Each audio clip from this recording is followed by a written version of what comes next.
los ataques y reproches del señor presidente de la República. Senadora Norma, experta reconocida en los temas de salud, ella es autora de una ponencia que no es ni la de archivo ni la del gobierno. ¿Qué pasó? ¿Qué pasó ayer? ¿Y qué puede pasar con la reforma a la salud? Senadora, gracias por estar con nosotros. Gracias, Juan. Muy buenos días para usted, todo su equipo de trabajo, pero especialmente su audiencia. De manera especial le agradezco esta entrevista por lo que significa para el país. Gracias, senadora. ¿Qué pasó? ¿En qué va la reforma de la salud? ¿Qué va a pasar? Bueno, no, Juan, hemos explicado a los colombianos que llevamos cerca de 2 años pidiéndole al gobierno nacional y a sus diferentes ministros y viceministros técnicos que nos digan cuál es el aval fiscal. Aclararle a los colombianos que hay 7 avales fiscales. En un lapso de cada 6 meses el aval fiscal cambia, pero pasó de tener cifras negativas en su balance, Juan, a tener cifras positivas. Eso llamó la atención a la Comisión Séptima. ¿Qué hizo el gobierno? Retiró unos ítems que eran muy importantes para la propuesta que ellos habían hecho inicialmente, como la construcción de los CAS, el sistema interoperable, la formalización del talento humano en salud, que ha sido una de sus banderas, Juan. Los retiraron, esos costos los retiraron del aval fiscal y el aval fiscal empieza a dar positivo. Pero la promesa sigue en el articulado, Juan. Usted fue congresista, usted sabe que una intención que queda plasmada en un artículo de una reforma debe tener un costeo para poder sustentar si es sostenible o no. Al momento en que nosotros empezamos a detectar estas cosas, diferentes senadores empiezan a hacer oficios y el último, que es el que llevó a la decisión del día de ayer, fue la doctora Nadia Ablel. El viceministro técnico le dice que el aval fiscal, que es el cimiento de la reforma a la salud, depende del presupuesto, pero también depende de la reforma tributaria que está en trámite, en estudio en el Congreso de la República. Una reforma tributaria que no es bien recibida por el país, que no es bien recibida en el Congreso. Una reforma tributaria que genera mayores impuestos a los colombianos. Entonces, si no hay reforma tributaria, la consecuencia es que no hay reforma a la salud.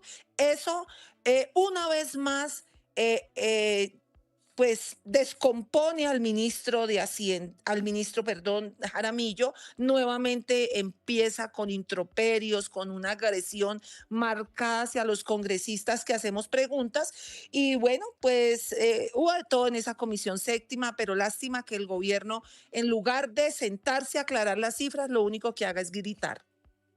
Más claro no canta un gallo, decía mi abuelita. Ahí está. Si es el propio gobierno el que dice que la plata depende de la reforma tributaria. Y la reforma tributaria, profesor Fernando Quijano, hoy es absolutamente incierta.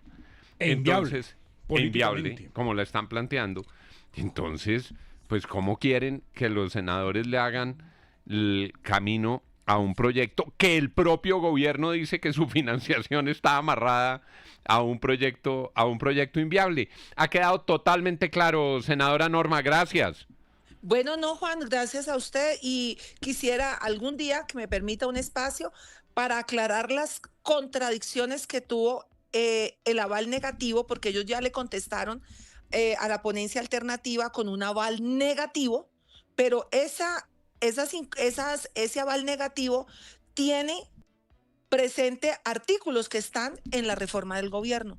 O sea, si son negativos para la reforma alternativa, también son negativos para ellos. Allí les dejo esa incertidumbre de las contradicciones del gobierno del presidente Gustavo Petro. ¿Cómo es que decían antes? ¿Le dejo ese trompo en la uña? ¿Le dejo ese Claro, trompo en los la uña? jugueños Entonces, diríamos así. ¿por qué le dan aval a lo que dice el gobierno? Y si lo dice la ponencia alternativa, eso sí no tiene aval. Todas las contradicciones Exactamente, Juan. presupuestales. La seguiremos llamando, además porque usted siempre nos orienta muy bien en lo que tiene que ver con el trámite de las reformas a la salud, tema en el que usted es una reconocida experta. Gracias, senadora. Gracias, Juan. No, pues eso es increíble, profesor Quijano. Es que sabe, don Juan, que el gobierno presentó un presupuesto de 556 billones, le bajó 10 billones, 546, presentó una reforma tributaria enmarcada en la ley de financiamiento, 26 billones, la bajó 16, el trámite no ha arrancado, pero todavía sigue sin justificar muy bien cuál es la argumentación, cuál es la ley de motivos, y no sé si el ambiente político, el ambiente incluso en la Cámara de Representantes sea el ideal para que el gobierno pueda sacar su segunda reforma tributaria. Que así sea de 16 billones, es una reforma que siempre van a terminar pagando los de siempre, las empresas y los empleados formales. Son las 7 en punto. Estos son nuestros titulares, los 120 segundos con las noticias del día. Crecimos rebobinando cassettes, esperando llamadas en la casa, tomando fotos que había que revelar.